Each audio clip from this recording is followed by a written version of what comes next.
Welcome to the Israel-Palestine Report with Professor Alon Burstein. It has been a very intensive week in the Middle East. Everything from possible attacks in Iran. The week started with protests in Iran, and everyone thought the regime is on the verge of possible destabilizing and that Trump was going to attack, possibly try to take out the supreme leader. Then that seemed to have died down. Meanwhile, in the middle of the week, we had the official announcement that we are moving to phase 2 of the ceasefire. We're moving to phase 2 of the implementation of Trump's 20-point plan in the Gaza Strip. And with that, we also had the establishment of a lot of new international organizations and organizations that are supposed to now take over governing in the Gaza Strip.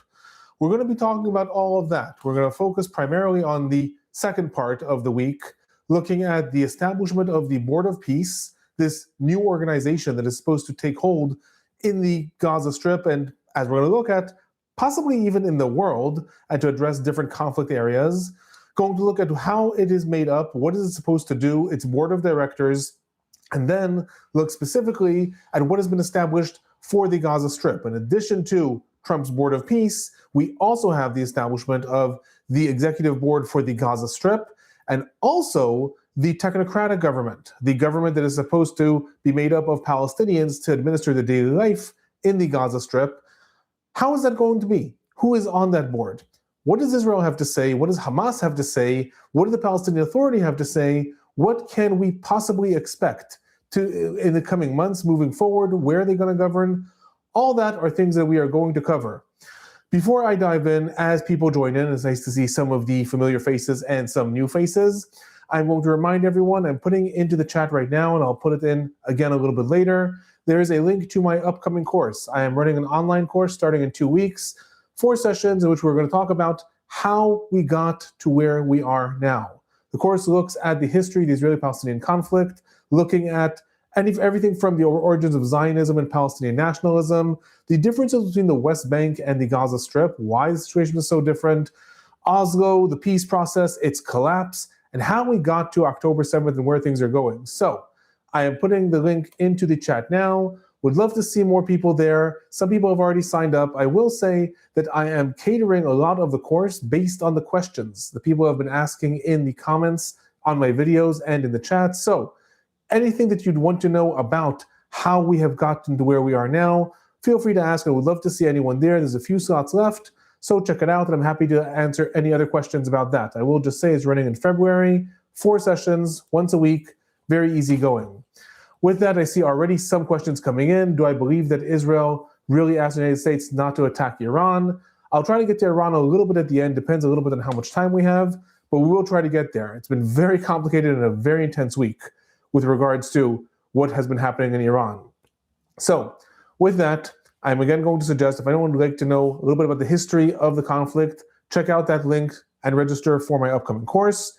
With that, I'm taking a moment's pause to have a drink of water. And by the way, someone left a comment in my recent video commenting on how much water I drink during these live sessions. So thank you for noticing, but yes, it is a lot of talking.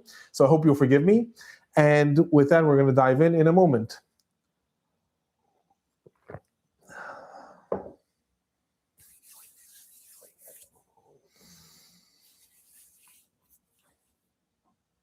So what is going on in the Gaza Strip? What is happening in the last week? And more broadly, what is happening with phase 2 of the ceasefire? I'm going to start from talking about actually the past week, first of all. What's been going on the ground? Because mostly what we're going to talk about is these macro new agendas. The International Board of Peace, the Board of Directors, this new government in Gaza, where is it going to actually be? Meanwhile, what is happening on the ground? Violent spirals continue. Almost every day this week we had more flare-ups than usual with regards to these ongoing violent spirals along the yellow line. That is that area that demarcates the division between where the Israeli military controls and the control of Hamas. Just a couple of incidents on Sunday. 4 Palestinians were killed, some in northern Gaza and some in southern Gaza, when they attempted to cross the yellow line.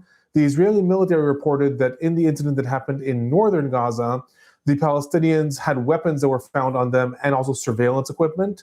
That is the report of the Israeli military. Palestinian sources, as is customary, reported that they were unarmed and were shot just trying to cross over to their homes or in search of food. On Monday, we had a more unusual incident where there was an organized attack of Hamas operatives. I mean, they were Palestinian operatives, but most likely Hamas operatives in the areas of Rafah, in the areas of the Janina neighborhood, that is in the southern areas of Rafah over here. That is the area where there has been a lot of hotspots of activity, where there were those Hamas operatives that were held up in the tunnels.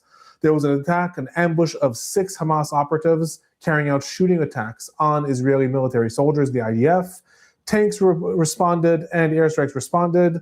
All 6 attackers were killed. 2 Israeli soldiers were injured in that incident. That incident, I will say, is somewhat unique in as much as it is a more coordinated attack than we've seen in the last week or two. Most of the incidents that happen along the yellow line, even if they are an active Palestinian attack, they're more sporadic, not an organized ambush. I was asked right before I got on, Conrad asked in the chat if I can talk a little bit about the Hamas operatives held up in the tunnels. At this point, we don't actually know how many operatives remain in the tunnels in the areas of the Janina neighborhood of Rafah. There were different reports when the whole incident was spiraling. Some reports said there were 60 of them, some said there were 80 of them, then about 20 of them were captured or killed.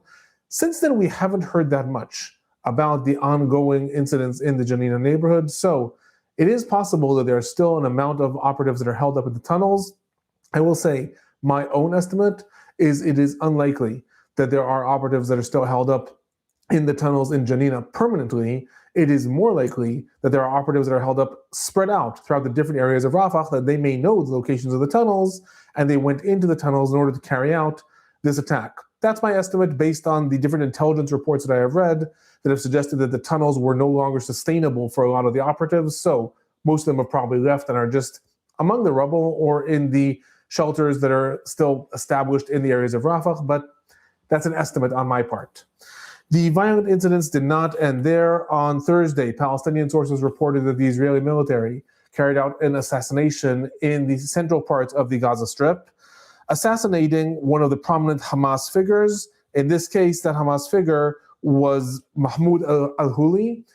He's not a political figure. He's more associated with the Al-Qassam brigades. What was interesting about this is that the IDF characterized this as a retaliation to that attack that happened in Rafah, but uncharacteristically, the Israeli military did not actually take responsibility for this assassination. They did not report it. This is all from Palestinian sources. So there's something somewhat unique about that event that happened.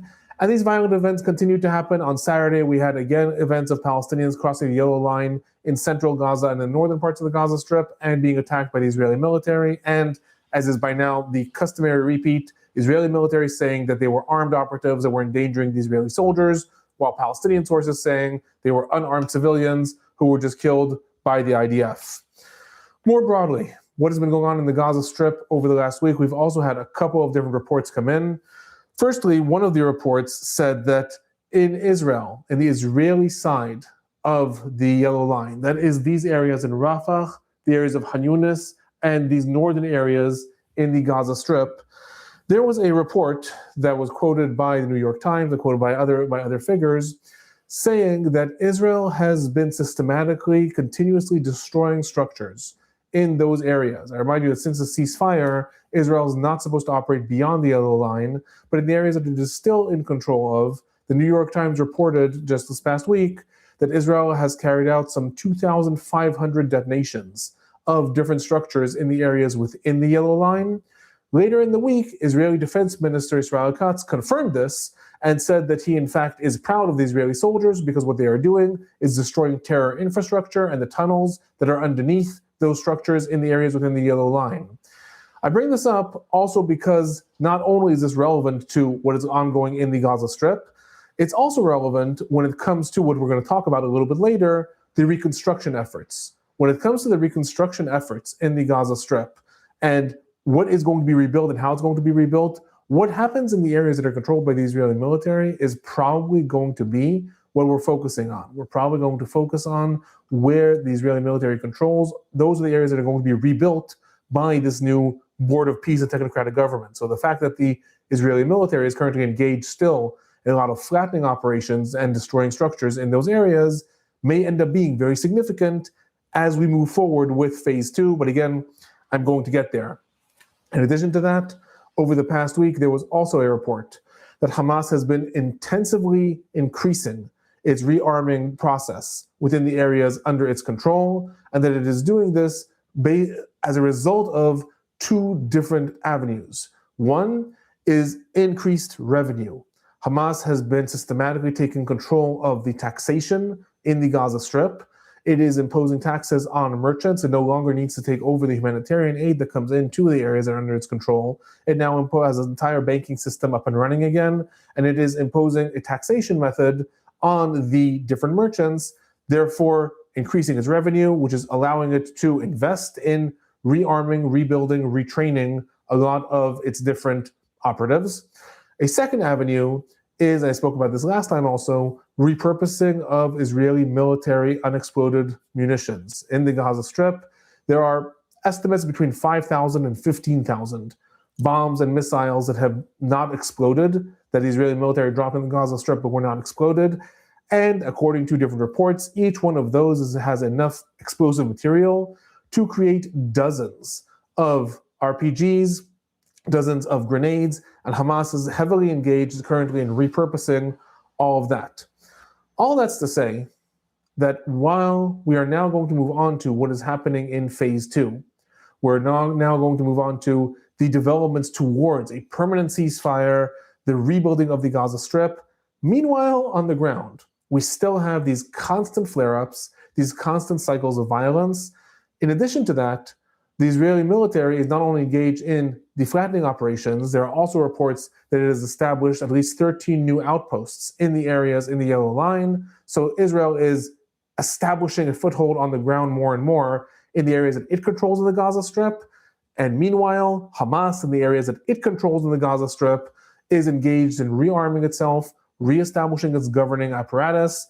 So while there's a lot of talk that we're now going to talk about with regards to moving on to phase two and what is happening, meanwhile on the ground, facts on the ground are the Israeli military solidifying its semi-permanent hold right now around half of the Gaza Strip, and Hamas rearming and rebuilding itself in the other half of the Gaza Strip. So that's what's happening meanwhile on the ground.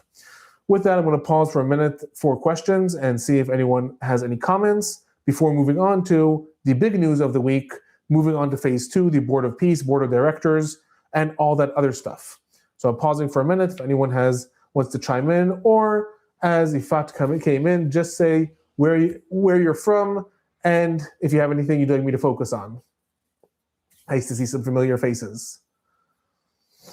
If you've just signed on, I'm just going to say again, I am putting into the chat a link to my upcoming course on the history of the Israeli-Palestinian conflict. Again, we're going to talk about all of this fun stuff and essentially how we ended up getting to where we are now. The peace processes, the intifadas, origins of Zionism, Palestinian nationalism, and etc. So if you're interested in all that good stuff, please feel free to check out the link that is coming into the chat right now. You can go pause if there are any questions or comments.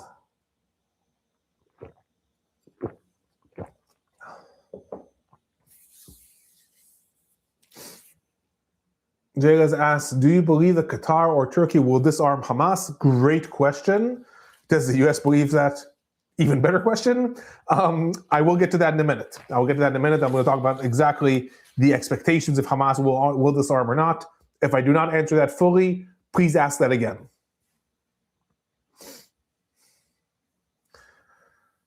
Another 10 seconds. Are there any other questions? Comments, suggestions?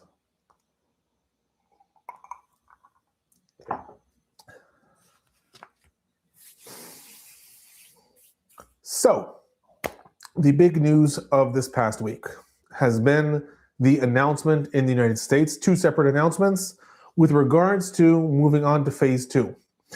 Reminder, Trump's 20-point plan, it was not actually technically divided into phases, it just de facto got divided into phases. Phase one was the release of hostages and the return of bodies of hostages in exchange for the release of Palestinian prisoners and the return of bodies of Palestinians, the ceasefire and redeployment of the Israeli military, the opening of the Rafah crossing, which never happened. Also, not all of the bodies of hostages were returned. There's still one body that remains in the Gaza Strip, and the increase of humanitarian aid coming into Gaza. All that was part of phase one. Phase two involves everything else. Everything else involves Hamas disarming, demilitarizing, the complete dismantling of Hamas's governing apparatus, the Israeli military withdrawing from the Gaza Strip, the opening of the crossings and allowing humanitarian aid, establishing of new governments, and the complete reconstruction of Gaza. All that is phase 2. Everyone's been waiting. How is that going to happen? Primarily because the big question was, is Hamas going to disarm? Phase 2 simply said, Hamas will disarm. Didn't say how. Didn't say who. They didn't say if it will be forced or not. The International Stabilization Force was supposed to be established in order to do this. No one wants to actually engage with Hamas. So what was going to be? This week, the proverbial bombshells were dropped with the statements of Steve Witkoff and Donald Trump on Wednesday and Thursday. On Wednesday, Witkoff issued a statement saying, we are officially entering into phase 2 of the ceasefire in the Gaza Strip, and he focused on the establishment of what was known as the technocratic government in Gaza. This is supposed to be a committee of 15 Palestinians that are unaffiliated, not part of Hamas, not part of the Palestinian Authority, that are going to be charged with the civil administration of the Gaza Strip. The term that has been used for this now is the National Committee for the Administration of Gaza, NCAG, National Committee for the Administration of Gaza. And Steve Witkoff said that that committee has now been assembled and approved by all sides and is soon going to convene. On Thursday, Trump made the larger statements, and he said that he is announcing the establishment of the Board of Peace that, according to UN Security Council Resolution 2803, is supposed to be an overarching diplomatic organization that is supposed to coordinate the rebuilding of the Gaza Strip. However, there have been rumors in the last several days that Trump wants to make it something much larger than just the Gaza Strip. Trump announced the establishment of the Board of Peace, the establishment, in addition to that, of the Board of Directors of the Board of Peace, the establishment of another Board of Directors, specifically for the Gaza Strip, and also reaffirmed the establishment of the National Committee for the Administration of Gaza. Trump announced the establishment of 4 different organizations: the Board of Peace, the Board of Directors of the Board of Peace, the Board of Directors for the Gaza Strip, and also reaffirmed the establishment of that new technocratic government for Gaza. What I'm going to do now is talk about each one of those 4 things. What are they? What is their function? What do we know about their function? And also give some analysis as to what can we expect from their function. I will say, when Trump announced the establishment of the Board of Peace, he didn't say a lot about it. He did say, and I quote, "I can say with certainty that this is the greatest and most prestigious board ever assembled at any time, any place." So he is putting a lot of faith in the establishment of this new board. With regards to disarming Hamas, both Trump and Witkoff made statements when they announced these new organizations. Witkoff said that phase 2, I'm just reading quotes here, involves the disarmament of all unauthorized personnel, and that the United States expects Hamas to comply fully with its obligations. He then said that he hopes that Hamas will, in fact, disarm as a result of direct negotiations. What Trump said the next day, and again, I'm going to get back to this a little bit later when we talk about how this might happen. What Trump said is, again, I quote, "With the support of Egypt, Turkey, and Qatar, we will secure a comprehensive demilitarization agreement with Hamas, including the surrender of all weapons and the dismantling of every tunnel. Hamas must immediately honor its commitments, etc." The operative word to notice there is agreement. He specifically says that with Egypt, Turkey, and Qatar, we will secure a comprehensive demilitarization agreement with Hamas, which is our first glaring indication that also Trump is not expecting anyone to go in and do this by force. He keeps on saying this can be done the easy way or the hard way, but the fact is that even when Trump himself is talking about the demilitarization, he says that this is going to happen as a result of an agreement with Hamas, so Hamas is going to agree to this. Until now, Hamas has been very clear that they are not going to agree to that, so remains to be seen how this might actually develop. But again, I'll get to that a little bit at the end when I talk about the possible international stabilization force. Right now, what I'm going to do is break down each one of those organizations: the Board of Peace, the Board of Directors, the Executive Board for the Gaza Strip, and the technocratic government, and speak a little bit about what we can possibly expect from each one of these. And forgive me for looking down, there's a lot of information, so I wrote down a lot of quotes and notes. There's a lot to say about the Board of Peace that Trump announced. This is the only one of these organizations that actually has an official charter. The other ones, it's unclear what their exact role was going to be. The Board of Peace had a charter that was actually published that says what is it supposed to actually do. There's a lot of interesting things within that charter, and the preamble to that charter criticizes the United Nations for actually failing to bring about peace in most places in the world. The mission statement of the Board of Peace that Trump announced is very interesting, and that's why I'm going to read it, the entire thing, as a quote. The Board of Peace is an international organization that seeks to promote stability, restore dependable and lawful governance, and secure enduring peace in areas affected or threatened by conflict. The Board of Peace shall undertake such peace-building functions in accordance with international law and as may be approved in accordance with this charter, including the development and dissemination of best practices capable of being applied by all nations and communities seeking peace. What is very important, and has been noticed by many analysts, Gaza is not mentioned. Israel's not mentioned. Palestine's not mentioned. The mission statement of the Board of Peace that Trump is announcing is not only far bigger than actually addressing the Israeli-Palestinian conflict, it's not specifically designed to address the Israeli-Palestinian conflict. The Board of Peace, as has been rumored by several different US officials, the Board of Peace that Trump wants is supposed to be an international organization that is going to deal with conflicts around the world. How is it going to do that? What are going to be its mechanisms? As we look through the charter more and more, and I'm not going to go through the whole thing, we'll go through some select issues. As we look through the charter more and more, what we find in the Board of Peace is this is supposed to be a conglomeration of a lot of different countries that are going to be committed to developing their own peacekeeping agendas, all of them with voting rights on the one hand. On the other hand, if you look closely at the charter, and I'm going to show you where that is, if you look closely at the charter, almost everything ends up coming back to the discretion of the chairman. And the chairman, according to the charter, is specifically Trump, not the president of the United States, but specifically Trump. So I'm continuing to look through the charter of the Board of Peace. Article 3.2 says, Donald J. Trump shall serve as inaugural chairman of the Board of Peace, and he shall separately serve as the inaugural representative of the United States of America. So America will be part of the Board of Peace, and Trump is going to be chair. The wording of that, though, is quite interesting, because that technically means that even if Trump is no longer president after he finishes his 2 terms, then theoretically he could continue to serve as the chairman of the Board of Peace. It also says that the chairman shall have executive authority to create, modify, or dissolve subsidiary entities as necessary or appropriate to fulfill the Board of Peace's mission. With regards to how the chairman might be replaced, the charter is actually quite clear. The chairman shall at all times designate a successor for the role of chairman. Replacement of the chairman may occur only following voluntary resignation or as a result of incapacity as determined by unanimous vote of the executive board, at which time the chairman's designated successor shall immediately assume that position.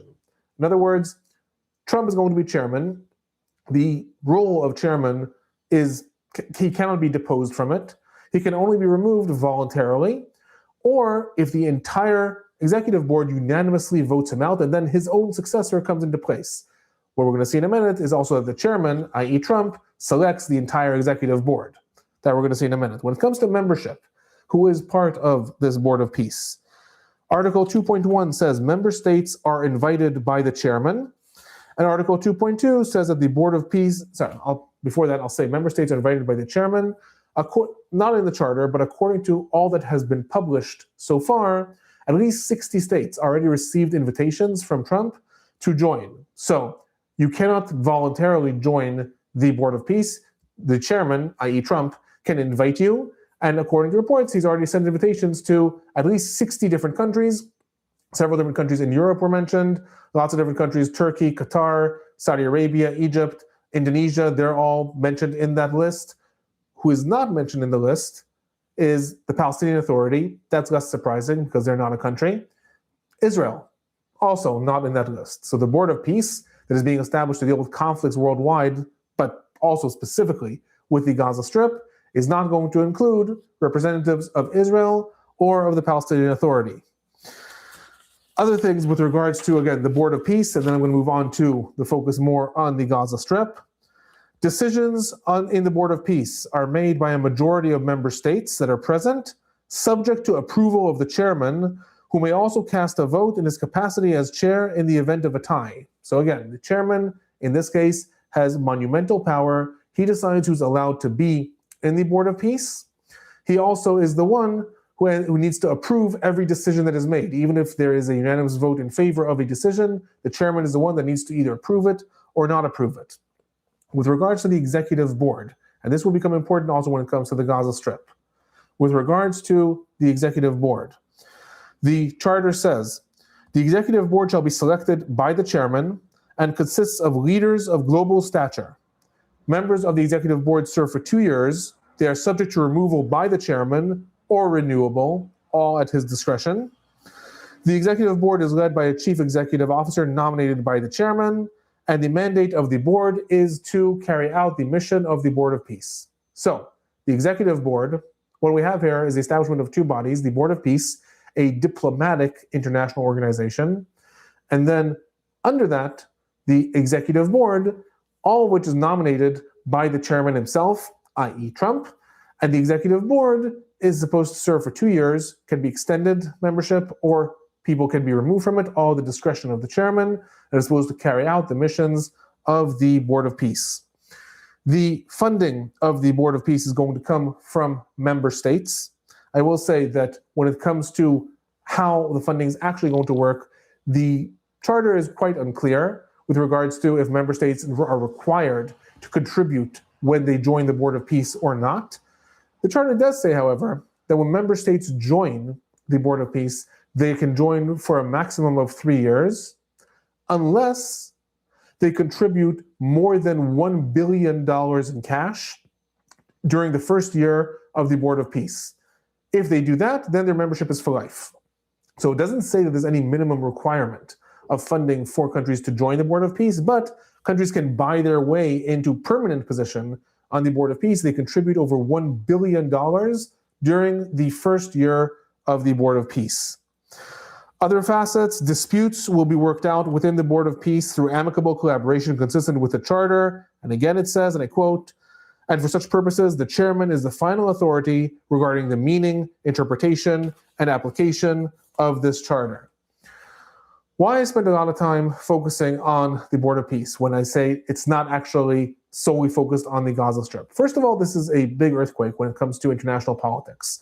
Some analysts have speculated that Trump is actually trying to set up a competitive organization to the United Nations. I wouldn't necessarily go that far, at least now. There is no indication that any country has even expressed so far willingness to be on the Board of Peace.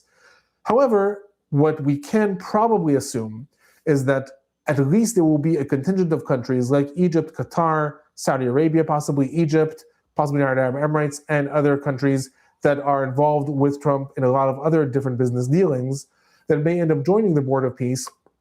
And what we can likely expect is that we will see a collision between the different mechanisms that the Board of Peace tries to implement versus what the United Nations does, and probably a competition over funding also. Remind everyone that the United States contributes depends on the year, but between 22 to 25% of the budget of the United Nations. But if Trump ends up establishing this Board of Peace and then it takes off and is running its own apparatuses, chances are he's going to divert a lot of that funding away from the United Nations towards this new thing. So when it comes to the different conflicts that Trump is involved in, be it the Gaza Strip or Venezuela or Ukraine, possibly Iran, if the Board of Peace does take off, we're probably going to see a lot of the things in this charter become more and more important. I'm now going to go to where it's already being applied in the Gaza Strip. But for now, that's what I'm going to say about the establishment of the Board of Peace. At this point, no country has said that they are going to join. Turkey and Egypt both put out statements that they are considering the invitation, but we are going to likely see more and more countries at least be pressured into possibly joining. And when we've seen Trump also with regards to Greenland, with regards to a lot of things, operating tariffs, he's likely going to pressure a lot of countries to become part of this. I'm soon going to talk about how it's going to work out when it comes to the Gaza Strip, but that's in terms of the charter and what we know so far, at least, of the establishment of the Board of Peace. So for now, I'm taking a pause for a minute to see if there are any questions. Derek asks, are there going to be Turkish troops in Gaza? I will get to the International Stabilization Force and who might be part of it and troops in the end. But for now, I'll say short answer, no, but longer answer, possibly. There will be Turkish troops in Gaza. Julia asks, is Israel represented on the Board of Peace? Nope, Israel has not been invited, and I'm soon going to get into the executive board with regards to the Gaza Strip. Also there, Israel has no representation. Conrad is feeling sorry for me. Thank you, but what did I do? I appreciate any sentiments for me. Let me know. Questions. What about Turkey and Netanyahu being upset at Trump? I need a little elaboration on that question. In general, there is a lot of bad blood between Turkey and Israel at this point. I'm going to get to that a little bit in a minute, but give me some elaboration, and I'm happy to address that question.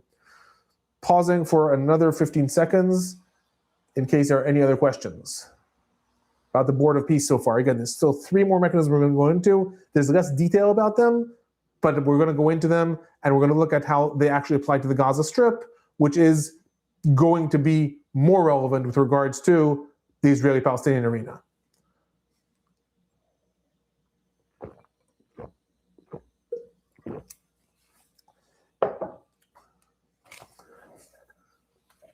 Conrad says, I'm great. Thank you.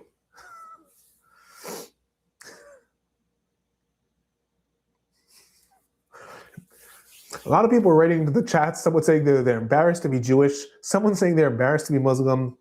I'm going to encourage people not to be embarrassed about who they are, and everyone to be proud of who they are. But that's my own personal assessment. Nothing to do with my channel. Just my own personal advice, unsolicited. For those of you who have joined now, catching up very quickly, those of you joining now, so the chat, I'm going to catch up very quickly. We are talking about the establishments of the mechanisms that Trump has put into place with regards to phase 2 in the Gaza Strip. We talked about the Board of Peace and how it actually applies much more than the Gaza Strip, doesn't even mention Gaza or Israel. I'm now going to talk about the executive board of the Board of Peace and then dive into the 2 mechanisms that are specifically meant to be applied to the Gaza Strip. I am also going to, again, put into the chat, because a lot of people have joined now. If you're interested in learning more about this conflict, check out the links in the chats. I am putting in there one link to my upcoming course. That is a course in the history of the Israeli-Palestinian conflict, explaining how we got to where we are now, looking at the history, Zionism, Palestinian nationalism, Oslo settlements, October 7th, etc. Another link to my newsletter if they just stay caught up on everything going on this channel. Now, I'm seeing another question. Can the charter of the Board of Peace be phrased any more nebulously? It just seems like a vast catch-all that can be just anything. So it's a good question. On the one hand, some people, some analysts have read this as something that's just very vague. On the other hand, I will say, compared to the 20-point plan, compared to some of the schemes that have been developed by the US administration with regards to resolving conflicts internationally, this is actually a lot more detailed than some of the other schemes that have been developed. Arguably, it was done that way because this actually requires states to sign on to ratify this and also likely to contribute a fair amount of money to this. So that's why it has a lot more details. Most of the details do, as you are alluding to, Yael, most of the details seem to end up, but it's at the discretion of the chairman. So-and-so will happen, but it's at the discretion of the chairman. But at this point, it is more detailed than I would expect, but yes, still very vague and catch-all. Any other questions before I continue? Next thing I'm going to talk about, which I'm going to talk about much more briefly, is the people who have been designated to be on the executive board of the Board of Peace. Again, this is not specifically for Gaza. A lot of these people also are on the board for Gaza. This is the executive board of the Board of Peace. Like I said, according to Article 4.1 in the Charter, they are all selected by the chairman, i.e. by Trump.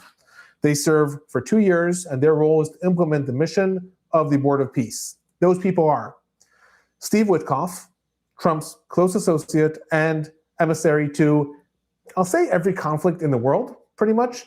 Everything from Iran to Venezuela to Ukraine to Pakistan to Gaza. Steve Witkoff has been Trump's emissary to everywhere. He is serving there.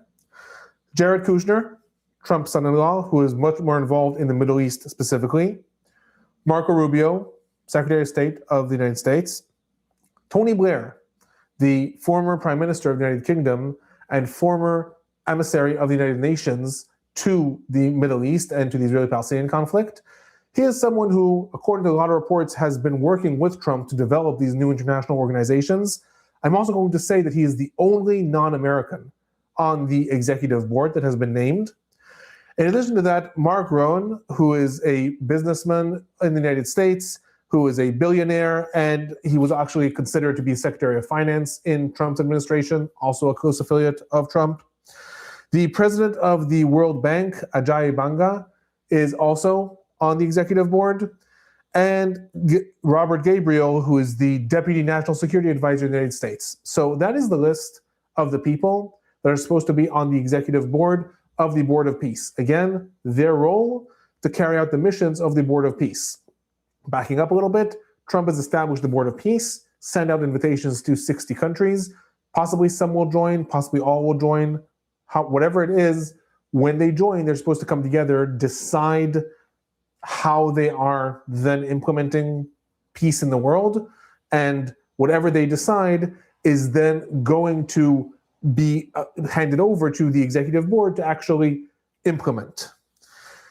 Those are the two general committees. Now I'm turning to what pertains to the Israeli-Palestinian conflict, to what is going to happen in the Gaza Strip, which I remind everyone, UN Security Council Resolution 2803, that's what it was actually focused on. When it authorized the establishment of the Board of Peace, the International Stabilization Force, it was focusing on Gaza. Trump has taken it much further. Possibly the United Nations will sanction this, possibly they won't. However, when it comes to Gaza, in addition to the General Executive Board, Trump also named an executive board specifically focused on the Gaza Strip. The identity of those people is going to be what ends up structuring how the Gaza Strip is actually reconstructed and administered over the next few years.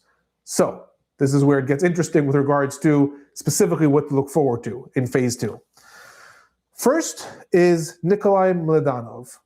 Nikolai Mladenov is a Bulgarian diplomat. He is someone who was a former UN emissary to the Middle East. He is someone who, one of the few people who is known to have good relations both with Israel and with Hamas. He has negotiated with both sides over the years. He is termed in Trump's plan as the High Representative for Gaza. I'm not sure what that actually means. A lot of analysts have speculated. It sounds a little bit like a high commissioner that is appointed. But according to what Trump said, his role as chair of the executive board for the Gaza Strip, his role is going to be to oversee the operations of the Palestinian government is going to be established on the ground. He is supposed to be the one who coordinates between the Board of Peace and the executive board for Gaza and the Palestinian government. In addition, Tony Blair, once again, is going to also be on the Gaza executive board. Here's where we get into the things that have become more contentious. The Turkish foreign minister, Hakan Fidan, is also named as someone who's going to be on the Gaza executive board. The Turkish foreign minister has a very, very bad relationship with Israel. Back in August, he is the one who announced that Turkey was going to sever all economic and business ties with Israel. He also said that Hamas cannot be disarmed as a first step, but this has to be something that's more pragmatic later on. He is also on the Gaza executive board. The Qatari diplomat, Ali Al-Thawadi, is also named as someone who's going to be on the Gaza executive board. That is a very important figure. He is essentially Qatar's Steve Witkoff. He's Qatar's person who has been sent to negotiate and mediate with the United States. Whenever the United States has made any announcement with regards to Gaza, all the pictures have him in the background. So he's a Qatari diplomat. He doesn't hold an official role. He has the official title of a minister, but doesn't hold any official role in government. However, he is an instrumental part of anything that has happened in the Gaza Strip and in the Middle East with regards to Trump. He is also on that board. The head of Egyptian intelligence, Hassan Rashad, he's also on the executive board for Gaza. Then we have the first and only two women on these executive boards. We have Rima al-Hashemi, who is a politician from the United Arab Emirates. She is in the foreign ministry. And Sigrid Kaag, who is a Dutch diplomat and a former UN emissary to the Gaza Strip also. Again, we have Mark Rowan, the businessman from the previous board, and Yair Gabay, who is an Israeli-American businessman who also is sort of a real estate tycoon and is affiliated with Trump. So, with this, that is the makeup of the Gaza Executive Board. Their job is to take the decisions that are made by the Board of Peace, in this case by Trump himself, and then implement them in the Gaza Strip as a liaison to the Palestinian government that is going to be established, I'm going to talk about in a minute. The composition of that board created a lot of backlash in Israel. Israel, specifically and repeatedly, Netanyahu said again and again that Turkey would have nothing to do with the administration of the Gaza Strip, and that Qatar would have nothing to do with the administration of the Gaza Strip. Israeli Prime Minister Netanyahu himself is in a particularly embarrassed and vulnerable place when it comes to the presence of Qatar, because he is involved right now in a massive investigation with Qatar actually paying off, according to suspicions, most of the staff, including his spokesperson and media advisor and lots of other people throughout the time of the war. Almost everyone who was part of his office is currently under investigation. And therefore, having Qatar again involved in the Gaza Strip is something that puts him in a uniquely bad position. That is one of the reasons that very, very uncharacteristically, on Saturday, just yesterday, Israel issued a statement condemning the move of the United States, saying that the establishment of the board that is supposed to relate to the Gaza Strip was not done in coordination with Israel and is opposed to Israeli policy. Netanyahu also said that he has sent the foreign minister of Israel, Gideon Sa'ar, to talk to Marco Rubio about this. A lot of people have raised questions about the fact that Netanyahu and Trump were supposed to have such a good relationship. Why doesn't Netanyahu just pick up the phone to him? Most of the different diplomats in the United States have made very public that Israel was aware of the establishment of this committee, but simply was not able to affect it. Trump did not listen to Netanyahu and did not actually agree to remove Qatar and Turkey from that board. What we do know, again, if we take a step back, the importance of the establishment of this mechanism at this point is that we are actually moving forward with regards to how Trump wants to see the redevelopment of the Gaza Strip. The identity of the people on that board, if we look at the different bodies, we see business people, people that are related to real estate. We see people from Qatar, Turkey, and Egypt. So all countries that have wanted to have something to do with the development of the Gaza Strip and influence how it might be developed. Qatar and Turkey also over the years have had very good relations with Hamas and sometimes better, sometimes worse relations with Israel. And what we don't see is the presence of any Israeli or the presence of anyone from the Palestinian Authority. When we get to the Palestinian Authority in a minute, we look at the government of Palestinians. They're supposed to be in the Gaza Strip, but that is the big bombshell with regards to the new executive board for the Gaza Strip. Who Trump has appointed are people that Israel did not want. Israel says that they were not even consulted. And at this point, whatever happens in the Gaza Strip moving forward seemingly is going to be imposed onto Israel. The Israeli military is still present on the ground. I'll talk about that a little bit at the end. But its say with regards to how things move forward is gradually being diminished with each one of these steps. Possibly because of that, the Palestinian Authority welcomed the establishment of this new committee, and Hamas didn't say a lot about it. Hamas said a lot about the next thing, the technocratic government, didn't say a lot about this committee, but the Palestinian Authority was very welcoming of this new announcement. Pausing again here to look at some of the comments, and if there are any questions before I move on to the next big thing, which is the establishment of the National Committee for the Administration of Gaza, that local government of Palestinians that is going to administer the daily life in the Gaza Strip. Looking at some of the comments, a lot of the messages have been retracted. Not sure what happened there. I'm sorry, I missed that. Rabbi says, sounds like a performance of reality shock. I've learned not to be surprised anymore when it comes to the Middle East or when it comes to the Israeli-Palestinian conflict. It is a hard-learned lesson over the last several years to be more humble and just stop saying that you're surprised by anything. Any other comments or questions before I go into talking about the Palestinian government that is going to be established and already started operating according to some reports, according to this?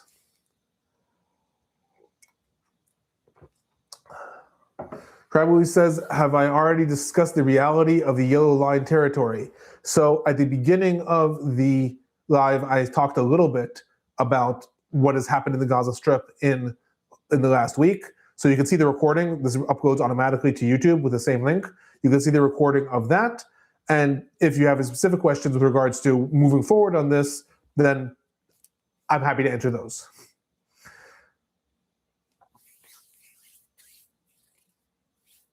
Greetings from Los Angeles. Hello, thanks for telling me where you're from. I'm sure you're having better weather than we are having in Boston. Very snowy outside.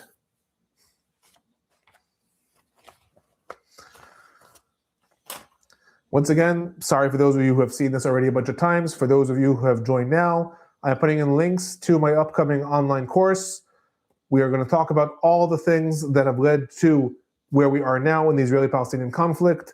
4 sessions throughout February, very easygoing, just to help understand the Gaza Strip, the West Bank, Israeli settlements, intifadas, and how we ended up with October 7th and the Israel-Hamas War. So there's a link right now on the chat, and if you're watching the recording of this, I'll put it into the first comment also.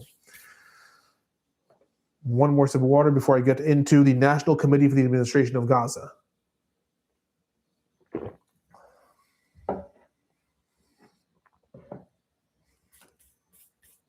For those of you who have commented that I drink a lot of water, you should know that my students during courses also have commented that I always come with a full bottle of water. It's always done by the end. That's what happens when you speak a lot. So, until now, what have we covered? We've covered the Board of Peace, this new overarching organization that is supposed to, some say Trump wants it to replace the United Nations. According to the charter, it's just supposed to resolve disputes in the world. Then we have looked at the executive board of the Board of Peace. That is, again, supposed to be the arm of the Board of Peace to actually carry out its missions. We then looked much more locally at the appointment of the executive board for the Gaza Strip. That is essentially Trump's people that Trump is appointing to be in charge of implementing the rebuilding and reconstruction of Phase 2 in Gaza. They, however, are supposed to be in charge of the overarching process. They're supposed to be in charge of the overarching funding, coordinating with Israel, coordinating with Egypt, possibly with Hamas. We will talk about that a little bit in a minute. They're not supposed to deal with the day-to-day life. They're not supposed to be the civil administration. They're supposed to decide, we are now going to invest $100 million in rebuilding communities in Rafah and in rezoning agricultural areas in Han Yunis. They're not supposed to decide where are we going to set up municipalities or traffic cops or things like that. The civil administration is supposed to be of a government, of a committee of 15 Palestinians. They were supposed to be completely unaffiliated, and they were supposed to be not Hamas, not Palestinian Authority, and it was unclear in Trump's 20-point plan who was going to decide who will have a veto or not. Already back in the end of October of 2025, there were reports of meetings that happened in Cairo of the different Palestinian factions, and it was then rumored that Hamas is very active in selecting who are going to be those unaffiliated people. So they may not be Hamas members, but they will be part of people who are loyal to Hamas. Those were rumors at that time. Then a couple weeks ago, it was rumored again that the lists of people have been submitted to Israel. Then in Israel, several days ago, the head of the Israeli Shabak, the Israeli Shin Bet, reported to the Israeli cabinet saying that the Shabak has approved this list of 15 people after rejecting several others. This caused a lot of stir-up within the Israeli government. I'm not going to get into it now. And eventually, this week on Wednesday and Thursday, the final list was made public. I'm not going to go over the entire 15, just going to talk about some of the prominent figures in there, also because it gives us a glimpse to what is planned for the reconstruction of Gaza. The head of the committee, and again, this is a National Committee for the Administration of Gaza. The head is Ali Shaath. Ali Shaath is a Palestinian politician. He is a former Minister of Planning and Industry in the Palestinian Authority. He's a native Gazan, but he has lived in the West Bank and is now back in Gaza. So he's heavily affiliated with the Palestinian Authority and with Fatah, despite what Israel has said the Palestinian Authority will have nothing to do with this. He is obviously very close to the Palestinian Authority. He is considered a Fatah moderate. He is considered someone who is against Hamas, but even within the Fatah movement, one of the more moderate voices. He is supposed to head the committee, be the theoretical prime minister, even though this is not an actual government with ministries, it's a little bit different, but he's supposed to be the one in charge of this national committee. Other figures. Jabir Daour is going to also be part of this. He is the president of the Palestine University in Gaza. That is not the Islamic University in Gaza, so it's not one of the Hamas strongholds, but being a president of the university in Gaza does say that you have some relations with Hamas because Hamas has been in charge of the education establishment in the Gaza Strip for the last 20 years. So he's not a Hamas figure in any way, but he's also probably not unfamiliar with the different Hamas apparatuses. Then we have Mohammed Halis. Mohammed Halis is a retired officer of the Palestinian Authority, and he, according to the report, is going to be in charge of security, one of two people. He's going to be in charge of security. His role as being in charge of security is important because he is part of the Halis clan. The Halis clan is a very prominent family in the northeastern parts of the Gaza Strip. They currently operate a militia. They currently operate one of the militias, the Halis militia, who is fighting Hamas. They have a long history of being against Hamas. So again, he's a retired officer of the Palestinian Authority. Once again, we have a direct connection to the Palestinian Authority. But he's also a known figure that is very, very antagonistic to the presence of Hamas, and he's supposed to be in charge of security for the National Committee for the Administration of Gaza. Then we have Mohammed Nasman, who's also a former Palestinian Authority intelligence officer, who's the second person who's supposed to be in charge of security. Then we have Urabi Abu Shanan. He is the former land registrar within the Gaza Strip. He is the only figure who previously had a role in Hamas's government. So Hamas, under a previous role of the government, when Ismail Haniyeh was still prime minister, he was the official registrar of lands, and he is now supposed to be the one who's going to be in charge of zoning and lands in the Gaza Strip.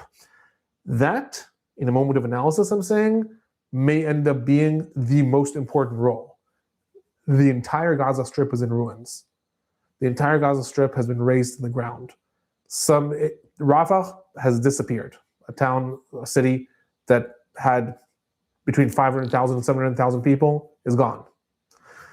The areas in Gaza City, the areas of Sajaiya, Beit Hanun, Beit Lahia are razed to the ground. Whoever is going to be in charge of land and zoning in this new government is going to end up not only being someone with a lot of power, but also someone who is actually going to be very, very subject to a lot of pressures from Hamas, from Palestinian Authority, from different prominent families, from Israel. So while it seems that that is not necessarily the most significant role, I'm arguing it may end up being the most or one of the most significant roles. Another last figure I'm going to mention, again, it's a list of 15, I'm not going to go through it all. The last figure I'm going to mention, though, is Adnan Abu Varda. He is a judge in the Palestinian Authority, in the Constitutional Courts of the Palestinian Authority. He is known as one of the most prominent and distinguished judges within the entire Palestinian Authority, and he is supposed to be the quote-unquote minister of justice. Again, it's not really a minister, it's not really ministries, but he's supposed to develop the new court system that's going to be in the Gaza Strip. And the list goes on. There's another 7, 8 members, all part of this new governing apparatus. Some of the big questions, and then I'm going to pause and take some of your questions. Some of the big questions that are being raised. First and foremost, where is this going to govern? The National Committee for the Administration of Gaza. Right now, Israel controls, according to the latest reports, 55% of the Gaza Strip. Hamas controls, by definition, 45% of the Gaza Strip. Is this committee supposed to take over the areas under Israeli control? In which case Israel has to agree to that, and how is that going to work? You're going to have security apparatuses and mechanisms, Palestinian police who might be armed alongside the Israeli military?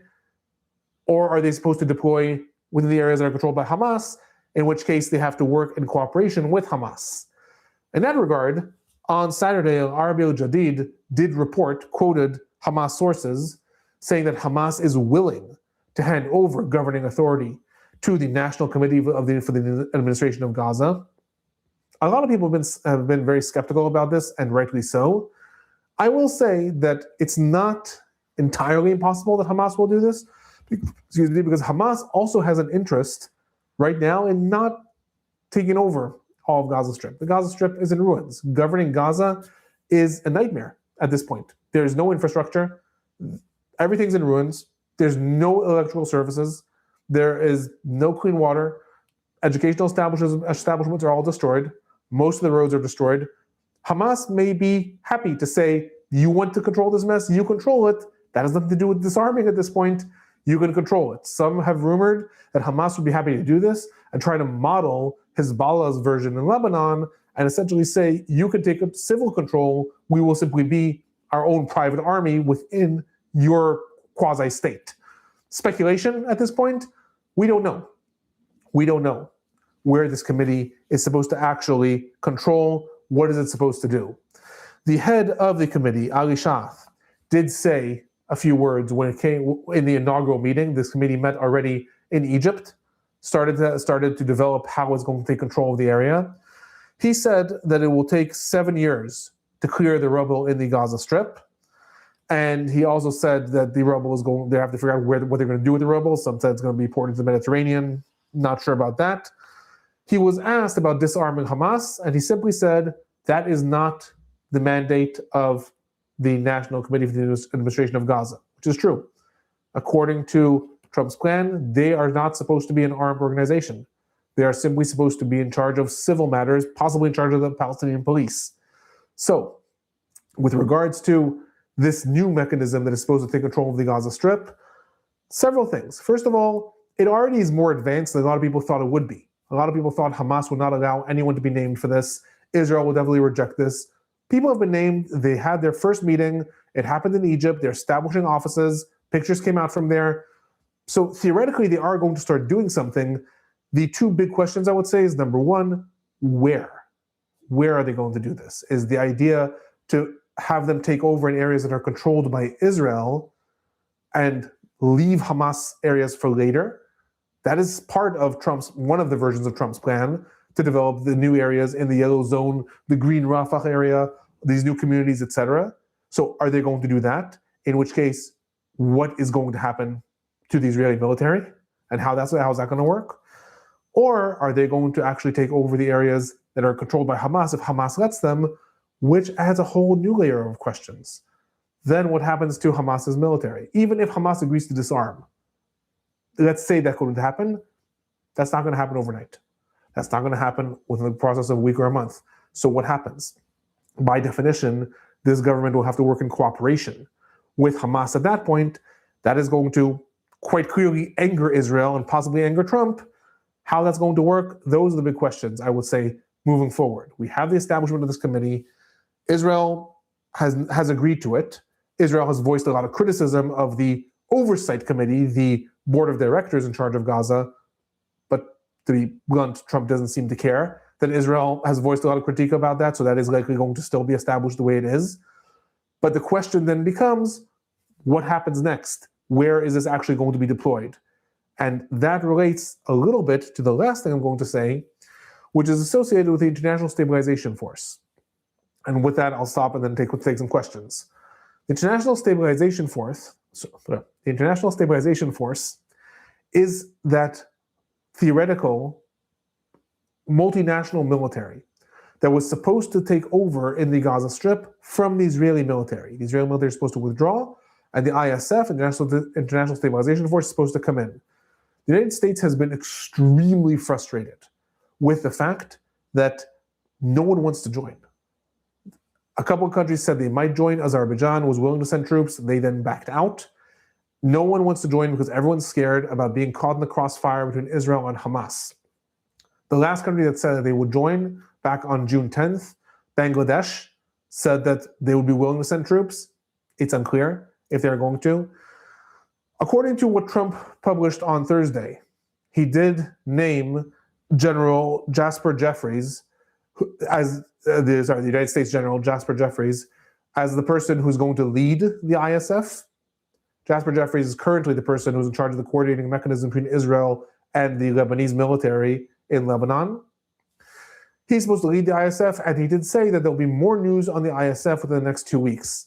So this relates to the question that was asked before, will Turkey send troops to Gaza? Israel has said death before. Israel also said death before Qatar or Turkey have anything to do with the governing of Gaza. Trump just said, no, that is what's happening. Is that going to be what happens also with the ISF? Don't know. Don't know at this point. Trump obviously hopes that with moving forward, we will see that countries will see that this is moving forward and will want to get on board. At this point, there's absolutely no news with regards to the ISF. And why is that all intertwined with everything else? The lack of the ISF means the lack of a withdrawal of the Israeli military. The Israeli military is only supposed to withdraw when the International Stabilization Force moves in to act as a buffer between Israel and Hamas and possibly disarm Hamas. No ISF, no Israeli withdrawal. No Israeli withdrawal, very hard to see how this Palestinian government actually implements any of its mechanisms, because once again, is it going to be doing that under the Israeli military? That's a West Bank style situation of an Israeli occupation and then Palestinian government, but there is the board of directors above.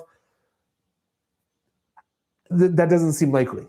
So at this point, everything is moving forward on paper, and we are probably going to see a lot of statements in the next week or two about lots of plans being drawn up. In fact, until that issue of either Hamas disarming, which again, Trump and Witkoff keep on saying is going to happen, Hamas is saying it's not going to happen. No one wants to do it by force, or Israel's willing to do it by force, but it has failed to do that over the past 2.5 years. And also, Trump has said he doesn't want Israel to do it. No one else wants to do it by force. Without that, we appear to be stuck at this level. So we have all of this moving forward.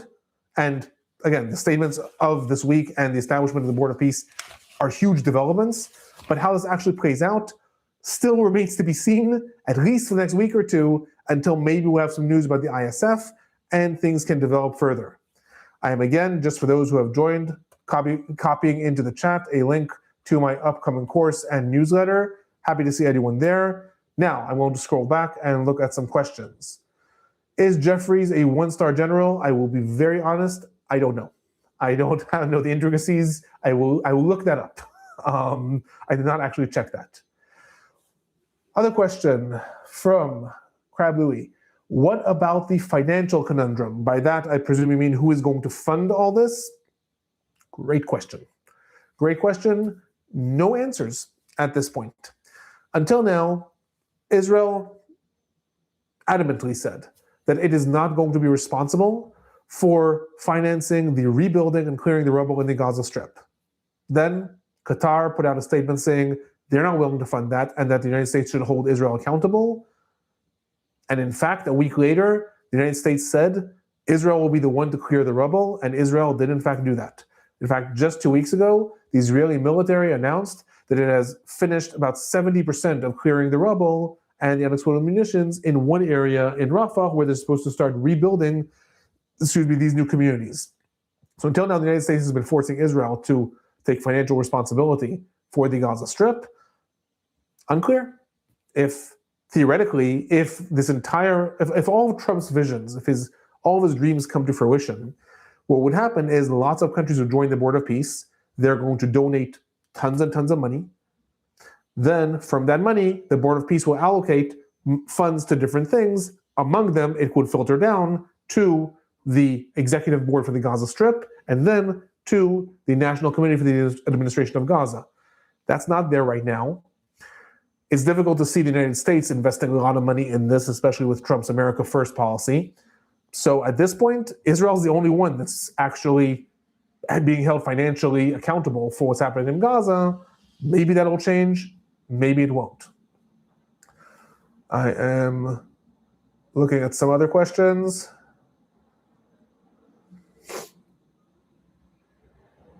Sorry, I'm scrolling up.